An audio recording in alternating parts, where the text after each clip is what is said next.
ప్రభు పేరిట మీ అందరికీ షాలోమ్. పరిశుద్ధమైన లేఖనాలు సెలవిస్తున్నాయి.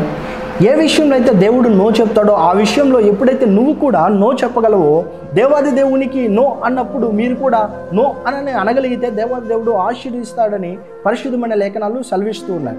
ప్రియ దైవజనాంగమా, అనేకమైన విషయాల్లో నో చెప్పగలుగుతున్నావే, కానీ నీకు అనుకూలమైనటువంటి విషయాలు ఏ అయితే ఉన్నాయో, నువ్వు ప్రేమించేటువంటి విషయాలు ఏ అయితే ఉన్నాయో, దేవుడు వద్దు అన్నప్పుడు నువ్వు నో చెప్పగలిగినప్పుడే దేవాది దేవుడు నిశ్చయముగా నీ జీవితాన్ని ఆశీర్వదిస్తాడని పరిశుద్ధమైన లేఖనాలు సెలవిస్తూ ఉన్నాయి. అయితే నీకు ఇష్టానుసారమైన నీకు అనుకూలమైనటువంటి వాటిని నువ్వు నో చెప్పగలుగుతున్నావే, కానీ దేవాది దేవుడు నువ్వు మరి ఏదైనా పరిస్థితి గురించి నువ్వు ప్రార్థించినప్పుడు, అయ్యా నేను ఫలాని వ్యక్తిని నేను ప్రేమిస్తున్నాను, ఫలాని వ్యక్తిని ఎంతగానో గాఢంగానో నేను ఇష్టపడుతున్నాను, ఈ అమ్మాయిని నేను వివాహం చేసుకోమంటావా? దేవుడు అంటాడు నో అన్నప్పుడు ఇదేదో మరి దేవుడు మాట్లాడుతున్నాడా, లేకపోతే సాతానుగాడు మాట్లాడుతున్నాడా? కాదు, ఇది దేవుడు కాదని మళ్ళీ ప్రార్థన చేస్తాం. మళ్ళీ ఏమని చేస్తారో తెలుసు, అయ్యా ఫలానా అమ్మాయిని నేను ప్రేమిస్తున్నాను, ఆ అమ్మాయిని నేను వివాహం చేసుకోవచ్చా అన్నప్పుడు దేవుడు అంటాడు నో. అదేంటి ఎంత మంచి సంబంధం వచ్చింది, ఎంత డబ్బున్న వాళ్ళు ఎంతగానో ప్రేమిస్తున్నాను, మరి ఈ అమ్మాయిని దేవుడు నో అంటున్నాడేంటి? అయితే నీకు ఇష్టానుసారమైనటువంటి ఏవైతే ఉన్నాయో, నీకు మంచిగా ఏవైతే అనిపిస్తున్నాయో వాటికి నువ్వు నో అనలేకపోతున్నావు. అయితే దేవుడు మాట విని దేవుడు వేటికి నో చెప్తాడో అప్పుడు నువ్వు నో, నాకు వద్దు అని చెప్పగలవు. దేవాదేవుడు నీ జీవితాన్ని ఆశీర్వదిస్తాడని పరిశుద్ధమైన లేఖనాలు సెలవిస్తూ ఉన్నాయి. ప్రియ దైవజనాంగమా, ఆదివారం మరి సోమవారం నుంచి శనివారం దాకా నీ ఇష్టానుసారంగా జీవిస్తూ ఉన్నావు, నీ ఇష్టానుసారంగా ప్రవర్తిస్తూ ఉన్నావు. దేవుడు వేటికి నో చెప్తాడో నువ్వు ఖచ్చితంగా ఆ పాపిష్టి కార్యాలు జరిగిస్తూ ఉన్నావు. నీ మనస్సాక్షిని చంపుకుంటున్నావు. మరి దేవాది దేవుని మందిరంలోకి వచ్చి ఏడుస్తున్నావు. అయితే పరిశుద్ధమైన లేఖనాలు సెలవిస్తున్నాయి. ఏంటో తెలుసా, ఏమనో తెలుసా? నువ్వు ఎప్పుడైతే దేవుని మాటకి విధేయత చూపిస్తూ మరి తండ్రి అయినటువంటి దేవాది దేవుడు వేటికి నో చెప్తాడో నువ్వు వాటికి నో చెప్పగలవో అప్పుడు మాత్రమే దేవాదేవుడు నీ జీవితాన్ని ఆశీర్వదిస్తాడని పరిశుద్ధమైన లేఖనాలు సెలవిస్తున్నాయి. మరి నువ్వు నో చెప్పగలుగుతున్నావా? నీకు ఏదైనా ఆదాయం వస్తుందనుకుంటే ఆ పాపిష్టి కార్యం చెయ్యొద్దయ్యా. ఆ పాపిష్టి కార్యాన్ని నువ్వు విడిచిపెట్టనప్పుడు, అదేంటి ప్రభా ఎంతో ఆదాయం ఇస్తున్నటువంటి ఈ పని నో అంటున్నావేంటి, ఈ పని చేయొద్దంటున్నావేంటయ్యా? ఎంత ఆదాయం వచ్చినప్పటికీ కూడా ప్రియ దైవజనాంగమా, నీకు ఎంతో లబ్ధికరంగా ఉన్నప్పటికీ తాత్కాలికంగా దేవుడు నిన్ను ఏది వద్దంటున్నాడో, దేవుడు నిన్ను ఏది చేయొద్దంటున్నాడో, ఏది చేస్తే నీ జీవితానికి నీ కుటుంబానికి ప్రమాదం అని చెప్తున్నాడో త్వరగా నువ్వు తెలుసుకొని వాటికి నువ్వు నో చెప్పగలగాలి. నో చెప్పగలుగుతున్నావా? నీకు తాత్కాలికంగా మరి సంపాదన కలిగిస్తుంది, తాత్కాలికంగా మంచి ఆదాయం వస్తుంది అనుకుంటున్నావే, కానీ దానిని బట్టి నీ జీవితము నాశనం అయిపోతుందని, దాన్ని బట్టి నీ జీవితము త్వరలోనే నువ్వు నాశనం అయిపోతున్నావని నీకు తెలుసా? అందుకే దేవాదేవుడు మాట్లాడుతున్నాడు. ఏమంటో తెలుసా, నువ్వు నో అని చెప్పు. నువ్వు చేస్తున్నటువంటి పాపిష్టి కార్యానికి చెప్పు ఏమని నో.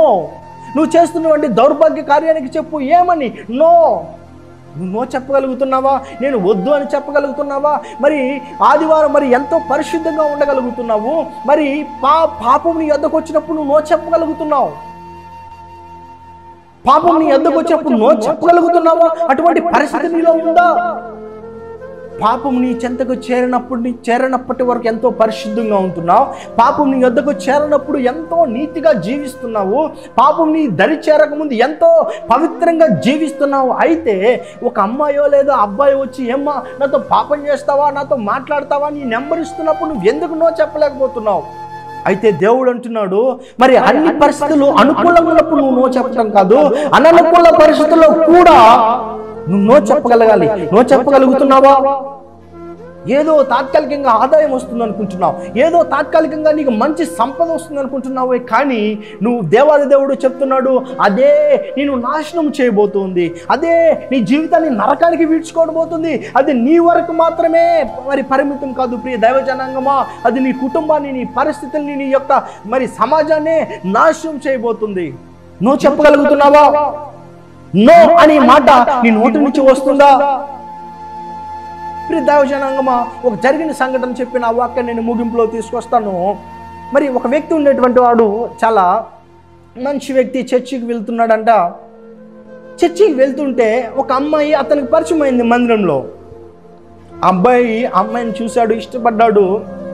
దేవాదేవునికి ప్రార్థన చేస్తున్నాడు. ఏమన్నా తెలుసా, అయ్యా పలానా అమ్మాయి మందిరానికి వస్తుంది కదా, అమ్మాయిని నేను వివాహం చేసుకోవాలయ్యా అంటే దేవుడు అంటున్నాడు నో.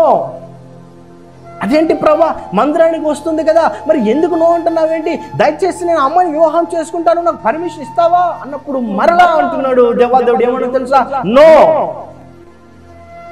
మరలా మూడోసారి కూడా ప్రార్థన చేస్తున్నాడు, ప్రభా నేను అమ్మాయిని ఎంతగానో ఇష్టపడుతున్నానయ్యా, ఎంతగానో ప్రేమిస్తున్నాను, మరి ఈ ఒక్కది నన్ను ఒప్పుకోవా అన్నప్పుడు దేవాదేవుడు అంటున్నాడు, నా ప్రియ కుమారుడా నా మాట విను, నో, తను నీకు అర్హురాలు కాదు, నో అన్నాడు.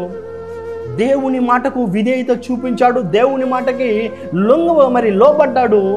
సరే ప్రభా నీ చిత్తమే నా జీవితంలో నెరవేర్చబడును గాక అని ఆ అమ్మాయితో మాట్లాడడం మానేశాడు.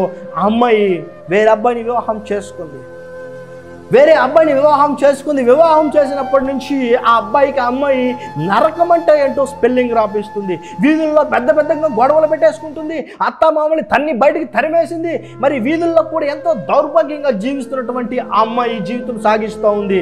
అప్పుడు అంటున్నాడు అబ్బాయి, అయ్యా ఆనాడు నువ్వు ఎందుకు ఎస్ నో అన్నావో నాకు ఇప్పుడు అర్థమవుతుందయ్యా. ఆనాడు నువ్వు ఎస్ అని ఉంటే ఈరోజు నా జీవితం కూడా, నా తల్లిదండ్రుల బతుకు కూడా ఇలాగే ఉండేది. అయితే నువ్వు ఆ రోజు నో అని చెప్పగలగడం, మరి చెప్పావు కాబట్టి ఈరోజు నా జీవితము ఎంతో గొప్పగా ఉందయ్యా. నో చెప్పగలుగుతున్నావా? నువ్వు అనుకుంటున్నావు నో చెప్తే ఎలాగయ్యా, ఆ పనే కదా నా జీవితం, మరి జీవనాధారం ఎంతో గొప్ప ఆదాయం వస్తుందయ్యా, మరి నో అని ఎలా చెప్పగలను? దేవాదేవుడు మాట్లాడుతున్నాడు, నువ్వు చేసేటువంటి పాపిష్టి కార్యానికి నువ్వు నో చెప్పగలేకపోతే నీ జీవితం నాశనం అయిపోతుందని దేవాదేవుడు మాట్లాడుతున్నాడు. నో చెప్పగలుగుతున్నావా? అన్ని పరిస్థితులు మరి సక్రమంగా ఉన్నప్పుడు నువ్వు నో చెప్పగలగడం కాదు, కానీ పాపం నిన్ను ప్రేరేపించినప్పుడు, పాపం చేద్దావు రా అనే ఒక స్త్రీ లేదా పురుషుడు నిన్ను ప్రేరేపించినప్పుడు నువ్వు నో చెప్పగలగాలి. నో చెప్తున్నావా? నీకు ఇష్టానుసారమైన జీవితం నువ్వు జీవిస్తూ ఉన్నావు, దేవునికి ప్రార్థన చేస్తూ ఉన్నావు, దేవాదేవుడు అంటున్నాడు నో. నా ప్రియ కుమారుడా, నా ప్రియ కుమార్తె, దేవాదేవుడు మీతో నేను మాట్లాడుతున్నాడు, నో చెప్పగలుగుతున్నావా? నువ్వు ఎప్పుడైతే పాపి దేవాది దేవుడు నో అన్నప్పుడు నువ్వు నో అని అనగలుగుతావో దేవుడు నిశ్చయంగా నీ జీవితాన్ని ఆశీర్వదిస్తారని పరిశుద్ధమైన లేఖనాలు సెలవిస్తున్నాయి. దేవుడు ఈ మాటలను దీవించి ఆశీర్వదించునుగాక. ప్రార్థించుకుందాం. మహోన్నతుడా, మహిమోన్నతుడా తండ్రి, వందనాలయ్యా. నో చెప్పగలడం వల్ల మా జీవితంలో ఎలాంటి గొప్ప ఆశీర్వాదాలు ఉంటాయో మీ లేఖనం ద్వారా సెలవిచ్చారు ప్రభా. మీరు ఏ మాటకైతే నో అన్నారో నో అనగలిగేటువంటి పరిస్థితిని మా జీవితంలో మాకును కలగజేయమని యేసయ్యా మీ ఉన్నత నామమును కొనియాడుతూ కీర్తిస్తూ నో చెప్పగలిగేటువంటి పరిస్థితిని ప్రతి బిడ్డకు దయచేయమని, ప్రత్యేకంగా ఈ వీడియో చూసేటువంటి ప్రతి ఒక్క బిడ్డ బ్రతుకును మార్చమని నజరేయుడైన యేసుక్రీస్తు నామములో ప్రార్థిస్తున్నాం నా పరమ తండ్రి. ఆమేన్, ఆమేన్.